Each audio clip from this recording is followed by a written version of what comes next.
Segunda de Corintios capítulo 8, versículo 9. Dice la palabra del Señor, si ya lo tienen ustedes, dice así: porque ya conocéis la gracia de nuestro Señor Jesucristo, que por amor a vosotros se hizo pobre, siendo rico, para que vosotros con su pobreza fueseis enriquecidos. Saben, hermanos, que esta cita tiene un profundo significado, pero solamente voy a hacer referencia a dos aspectos de esta cita. En el contexto en que San Pablo presenta esta cita, es el contexto de la petición de los macedonios, de la iglesia de Macedonia, que ellos le pidieron al apóstol: por favor, ven, queremos dar estas ofrendas para los santos de Jerusalén. Y San Pablo dice que esta iglesia era tan pobre, pero en medio de su pobreza, ellos se sintieron privilegiados de poder ayudar a los santos con sus humildes y pequeñas ofrendas. Entonces San Pablo hace referencia a la generosidad y a la dadivosidad de esta iglesia de Macedonia, pobre, sencilla, humilde. Sin embargo, en ese contexto, aunque San Pablo habla de eso, yo solamente voy a hacer referencia a dos aspectos de lo que habla este texto, esta cita. En primer lugar, nos dice este texto que Jesús se hizo pobre siendo rico. ¿Qué quiere decir San Pablo cuando usa la palabra pobre refiriéndose a nuestro Señor Jesucristo? Evidentemente, hermanos queridos, es una referencia a la encarnación de Cristo. Al momento cuando Cristo se hizo hombre, debe de referirse San Pablo a ese momento cuando está hablando de la pobreza. Y está hablando que la pobreza de Jesús consiste en lo que era antes de venir a este mundo. Está hablando de la misión que Jesús realizó cuando dejó el cielo, en esa misión de socorro para venir a socorrernos a la raza humana que estábamos en plena desventaja, en el extremo de la pobreza, como el cielo lo cataloga. Y esto, hermanos, por supuesto, nos está diciendo y nos está haciendo referencia a la riqueza que dejó Jesús en el cielo, en su misión de socorro. ¿En qué sentido era rico? Porque Pablo dice: porque ya conocen la gracia de nuestro Señor Jesucristo, que por amor a vosotros se hizo pobre siendo rico. Para conocer las profundidades de la pobreza en que Jesús, a donde Jesús llegó, necesitamos saber qué dejó. ¿Qué es lo que el apóstol San Pablo dice que Jesús dejó cuando menciona que Él era rico? Saben, hermanos, Él era rico en primer lugar en su persona, porque Él era Dios. También, hermanos, además de que era Dios, la Biblia dice que era Padre eterno, Dios fuerte, y también era príncipe de paz. Era rico en su posición, porque era Rey de reyes y Señor de señores. También era rico en posesiones. Todo fue hecho por Él y para Él. Era rico también en poder, porque la Biblia dice que todos los mundos fueron creados por Él. Era un Dios todopoderoso. Por su palabra fueron hechos los cielos y la tierra. Él dijo y fue hecho. Él mandó y existió. Era rico en poder.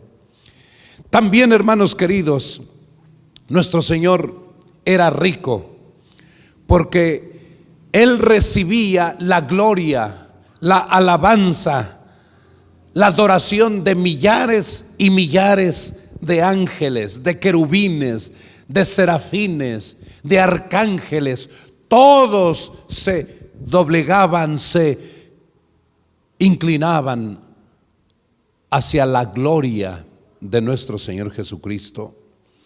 Era rico también, hermanos, porque ninguna criatura que le rodeaba podía acercarse a Él de una manera abierta. Todas sus criaturas no podían acercarse a Él porque la gloria que emanaba de Jesús podría aniquilarlos y destruirlos, a pesar de que eran estos ángeles, querubines y serafines perfectos.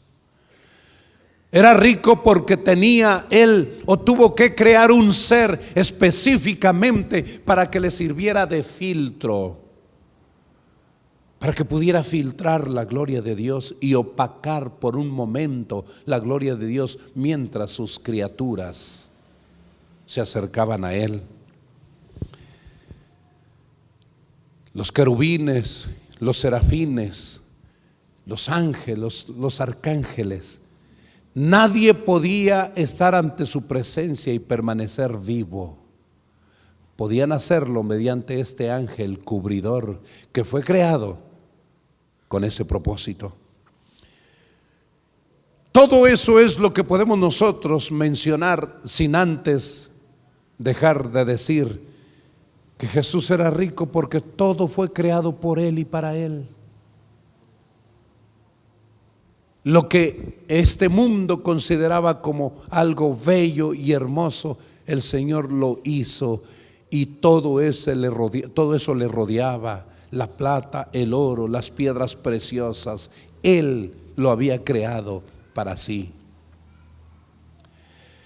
Así es que podemos analizar por lo menos un poco en qué sentido Jesús era rico. La riqueza. Pero la Biblia dice, sin embargo, que se hizo pobre. Se hizo pobre. ¿Qué quiere decir San Pablo cuando dice se hizo pobre? Se hizo pobre por amor a nosotros, por amor a ti y a mí.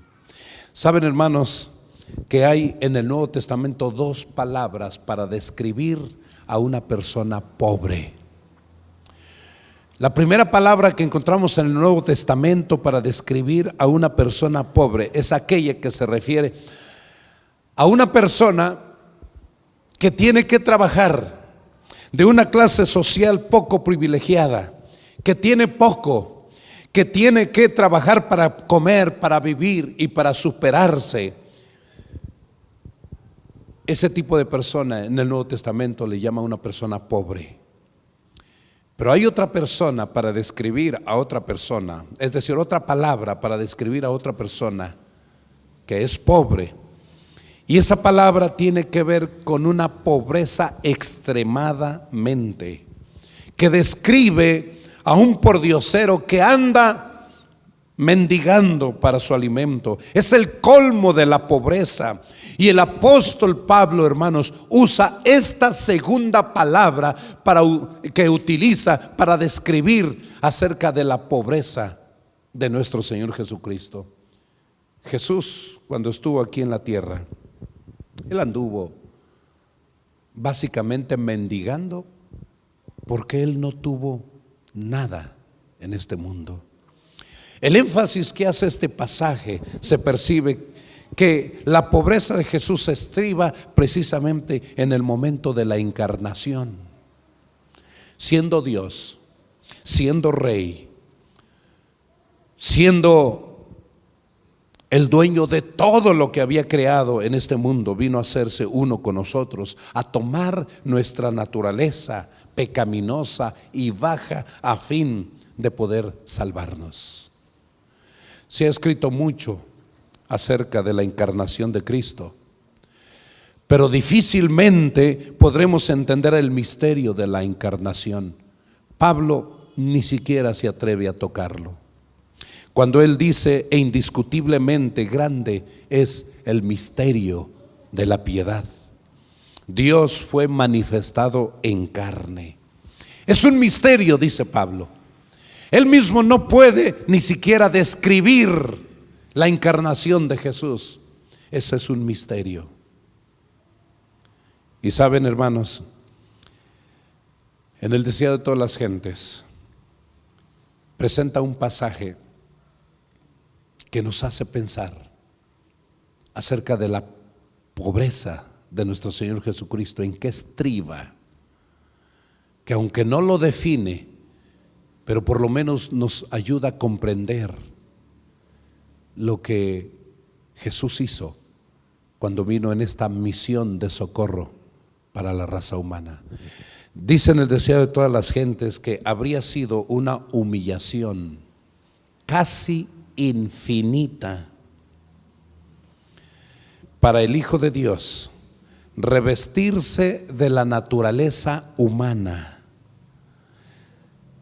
Además, aun cuando Adán poseía la inocencia del Edén, pero Jesús aceptó la humanidad cuando la especie humana se hallaba debilitada por 4000 años de pecado. Así que, según esta cita, dice que si Jesús hubiese venido en el momento de la inocencia de Adán y se hubiese encarnado, habría sido una humillación casi infinita. ¿Cuánto más lo fue cuando Jesús tomó la humanidad después de 4000 años de pecado? Eso nos indica, hermanos, que Jesús aceptó la humanidad y se hizo hombre. Lo que sugiere es que su empobrecimiento fue infinito cuando tomó la humanidad en su cuerpo de 4000 años de pecado. Por lo tanto, hermanos, la Biblia dice que todo eso lo hizo por amor a nosotros. Se hizo pobre, se hizo uno de nosotros, aceptó la naturaleza humana. Los ángeles se sorprendieron, el universo quedó mudo de asombro cuando vieron que su maestro, su Señor, su Creador, su Dios condescendía con la raza humana y se hizo hombre. No podían entenderlo, no podían explicarlo, y si ellos no lo podían explicar, mucho menos un ser mortal podría explicar la humillación de nuestro Señor Jesucristo. Además de la encarnación, el Señor Jesucristo fue pobre mientras vivió aquí en la tierra como peregrino. Hermanos, Él pudo haber elegido nacer en este mundo como nacen los hombres más ilustres. Pudo haber elegido nacer en un hospital con todas las atenciones adecuadas. Pudo haber elegido nacer cómodamente en este mundo, pero Jesús no lo hizo. Los regalos que le ofrecieron unos desconocidos que vinieron a su encuentro le sirvió para planear su huida a Egipto, porque su vida aún desde el nacimiento estaba en peligro. Él fue pobre entre los pobres, y aunque era el creador de todas las cosas, tuvo que trabajar con sus manos para ayudar con el sustento de su familia. Saben, hermanos, de acuerdo a sus propias palabras, Él no tuvo dónde recostar su cabeza. La atmósfera que le rodeaba no eran los cantos y alabanzas de sus criaturas, sino las blasfemias y las maldiciones de quienes había venido a salvar. Pocas veces llegaban a sus oídos personas o palabras de gratitud. ¿Y los 9 dónde están?, preguntó al ex leproso que había regresado para darle las gracias. ¿Dónde están los 9? Sabe, hermanos queridos, no había lugar seguro para él, porque siempre era perseguido. Buscaban su vida para destruirlo, para maltratarlo, para sobajarlo. De hecho, en el momento cuando fue arrestado, Jesús fue escupido, fue abofeteado, y uno de sus más ardientes seguidores lo traicionó. Otro lo negó. Lo juzgaron como un criminal en esta tierra. Nadie salió en su auxilio y lo obligaron a llevar la cruz donde él mismo iba a ser crucificado. Le pusieron una grotesca corona de espinas en sus sienes, que antes portaba una corona real. No tuvo el privilegio, hermanos, ni siquiera de morir como un general o como una persona victoriosa. Él murió, hermanos, de la forma más vil, de la forma más grotesca. Él murió como un criminal.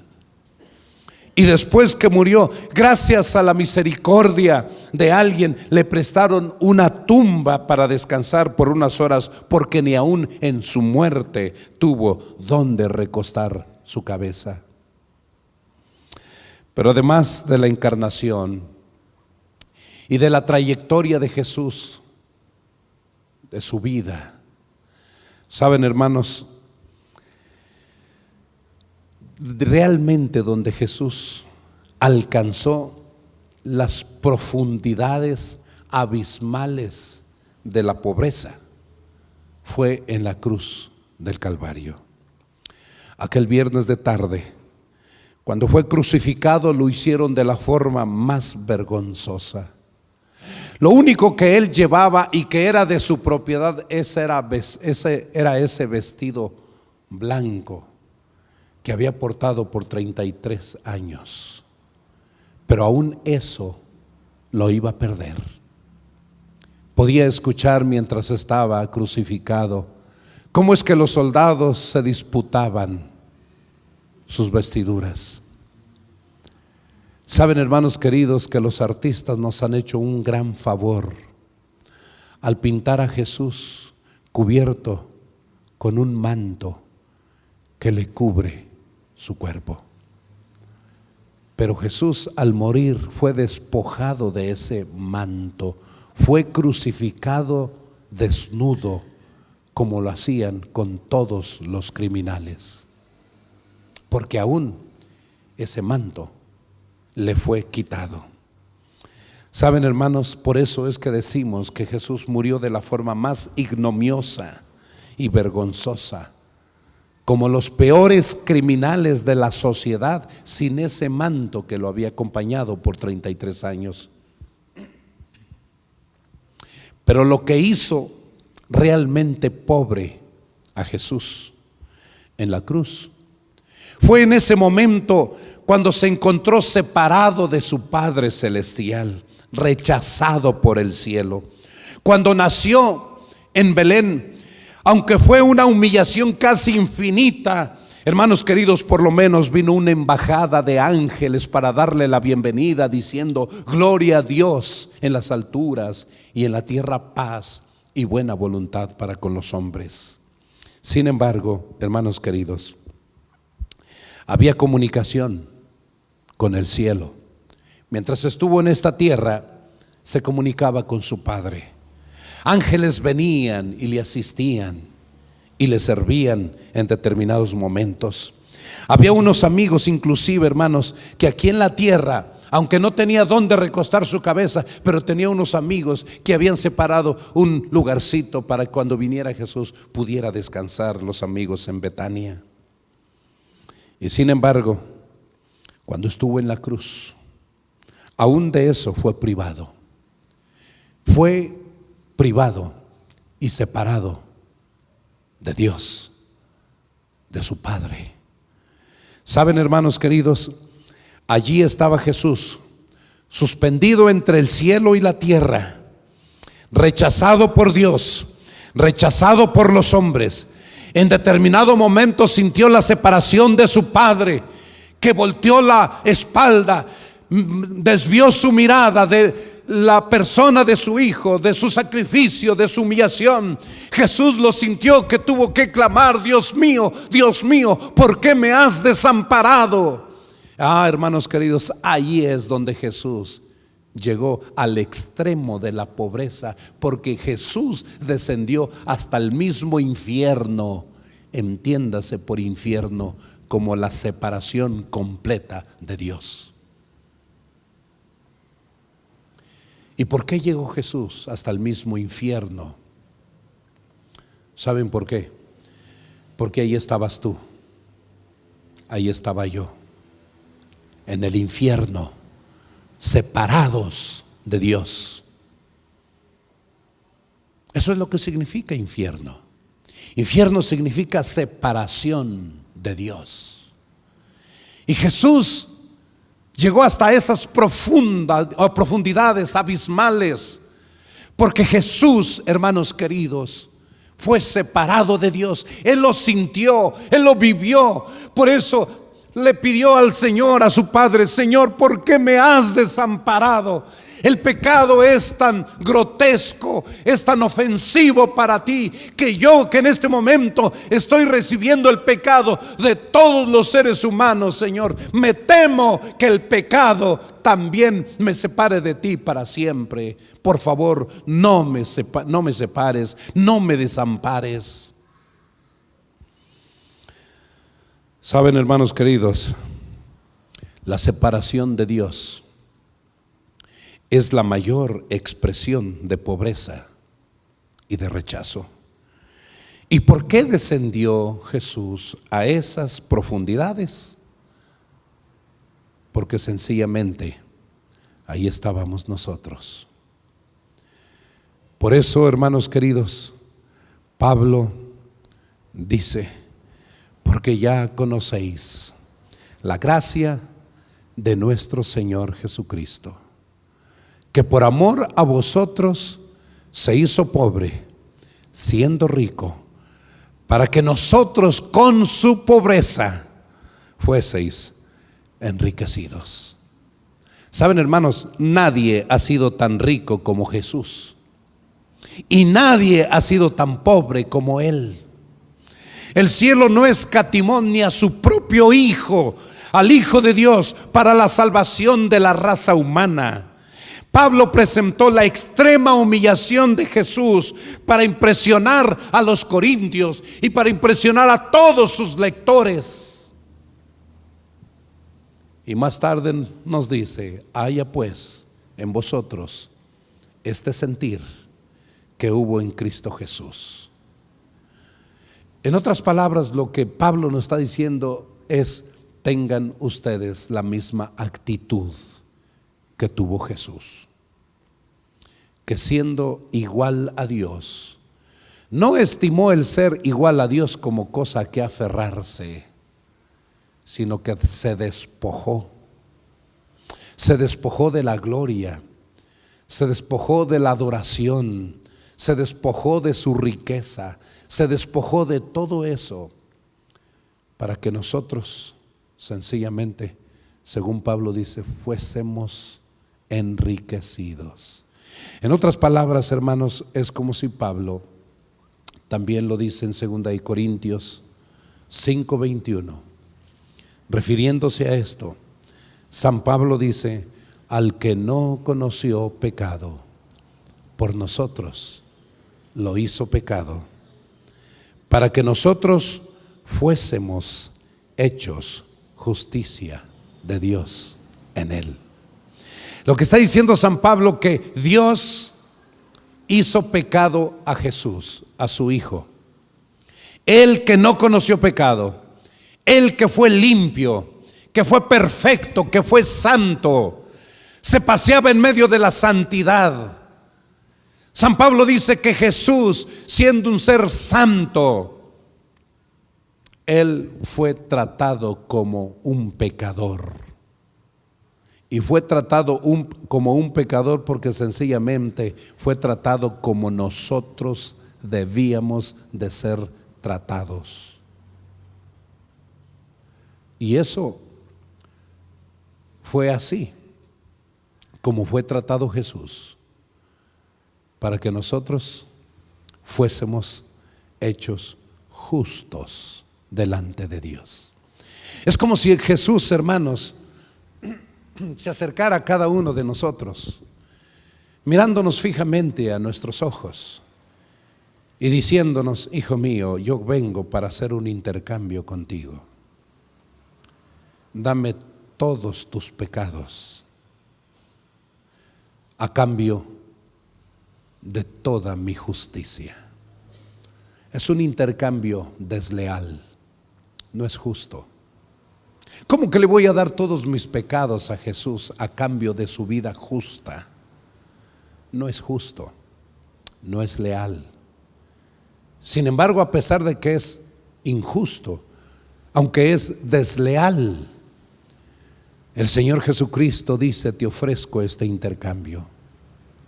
Te ofrezco toda mi justicia. Te doy toda mi justicia a cambio de todos tus pecados. ¿Por qué razón Jesús quiere mis pecados? La razón por la cual el Señor Jesús quiere mis pecados, tus pecados, es porque los pecados que tenemos hacen separación entre nosotros y Dios. Y Él pide nuestros pecados para arrojarlos a lo profundo del mar y nunca más acordarse de ellos. Y entonces recibir la vida justa de Cristo. ¿Qué significa la justicia de Cristo? La justicia de Cristo, hermanos queridos, significa una vida justa. En otras palabras, es la vida de Jesús. Muchas veces nosotros hablamos de la muerte vicaria de Cristo. La muerte vicaria de Cristo significa, la palabra vicaria es en lugar de. Estamos diciendo y queriendo entender y decir que Jesús murió una muerte en lugar de mí, en lugar de ti. Pero pocas veces hablamos de la vida vicaria de Cristo.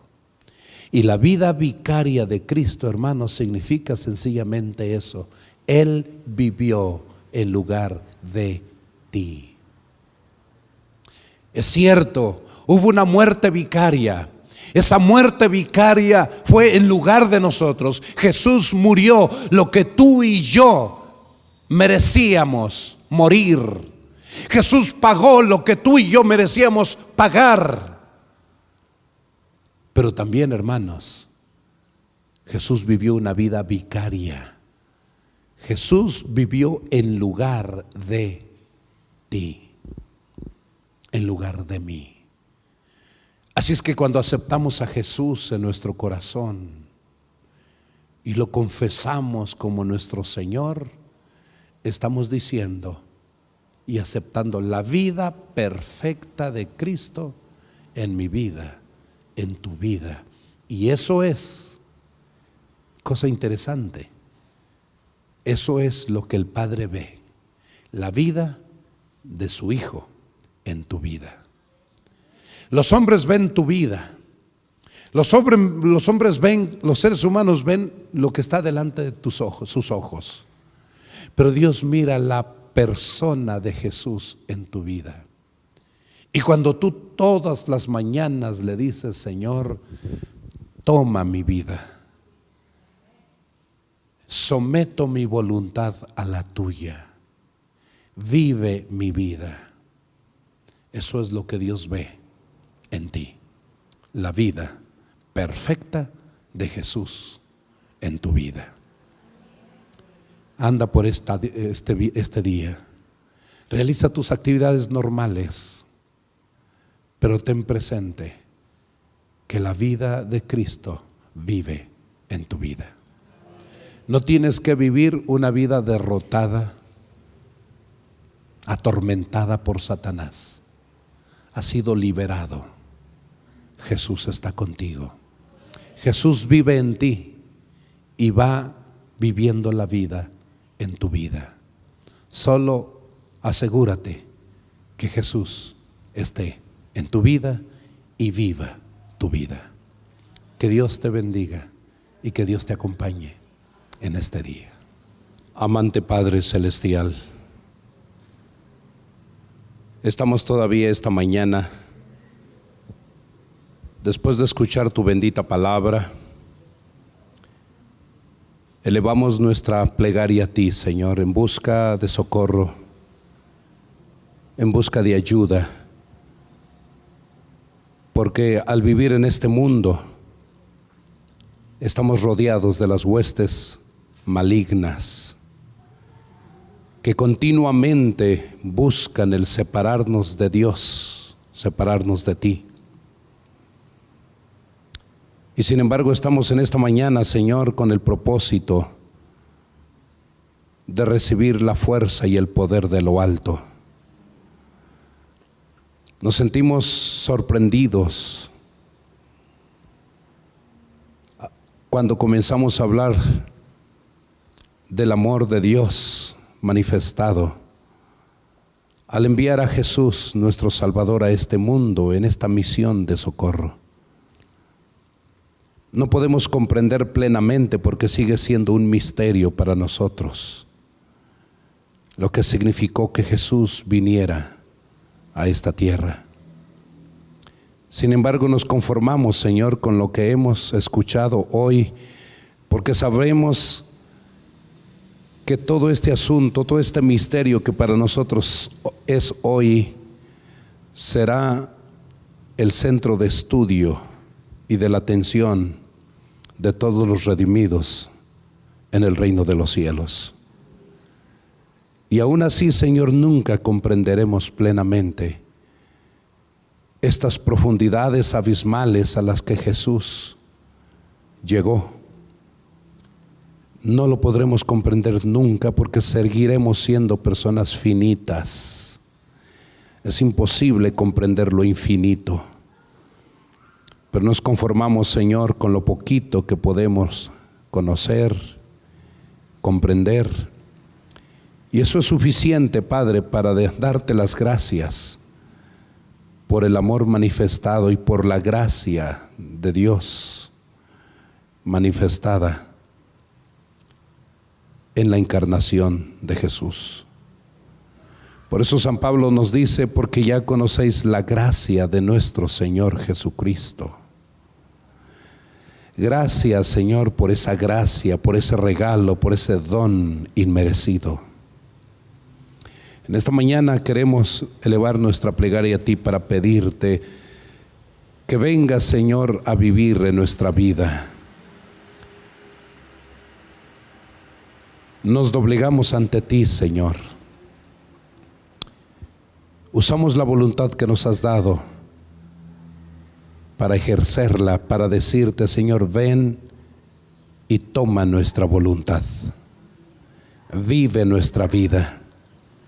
Y que en esta mañana y en el transcurso del día Jesús pueda vivir en nosotros. Que podamos tener una vida victoriosa por la vida de Jesús viviendo en nosotros. Oramos también por aquellas personas que están escuchando tu palabra, que apenas están conociéndote a ti, que asistieron anoche, ayer por la mañana y antenoche, para que tu Espíritu Santo siga trabajando en sus corazones y que la palabra de Dios que ha sido presentada ante todos, como dice tu palabra, no vuelva ni regrese a ti vacía, sino con fruto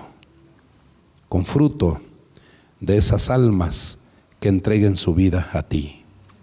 En tus manos nos ponemos en este día, Señor, bendícenos. Acompáñanos y permite que seamos una luz y podamos ser instrumentos de tu paz a las personas que nos esperan en casa y a todos aquellos que nos rodean entre nosotros. Bendiciones que pedimos en el nombre de Jesús. Amén.